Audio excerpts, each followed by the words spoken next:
এখানকার খোঁজ কি করে পেয়েছিলেন? আমি এখানকার খোঁজ পেয়েছি এমন ফেসবুকে যেমন করি, নর্মাল স্ক্রলিং করতে করতে দেখলাম ডিপ্লেগের একটা নতুন ইনস্টিটিউট ওপেন হচ্ছে। তো আমার ইচ্ছা ছিল এই মোশন গ্রাফিক্সের একটা বা গ্রাফিক্সের কোনো একটা কোর্স করা।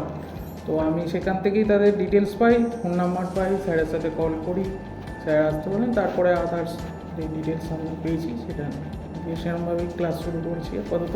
তো কেমন লাগছে এখানে যে এতদিন ধরে কোর্সটা করছো? তো স্যারের এক্সপিরিয়েন্স বা তোমাদের এক্সপিরিয়েন্স কি? আমাদের এক্সপিরিয়েন্স বলতে আমরা তো এখন সবাই নতুন শিখছি, সবে কয়েকটা ক্লাস হয়েছে, যেগুলো জানতাম না, যে অপশানগুলো আমরা জানতাম না। ফটোশপের ফার্স্টে ক্লাস হচ্ছে, ফটোশপের ক্লাসে আমরা যে অপশানগুলো জানতাম না সেগুলো আমরা নতুন করে শিখছি, ভালো লাগছে। এই জিনিসটা যেহেতু আমার যেহেতু পার্সোনালি ইন্টারেস্টটা ছিল, সেই জন্য আমার শিখতে আরও বেশি ভালো লাগছে, আরও বেশি ইন্টারেস্ট পাচ্ছি, অন্য কিছু নতুন অপশানগুলো জানতে পারছি। ব্যাস। Thank you.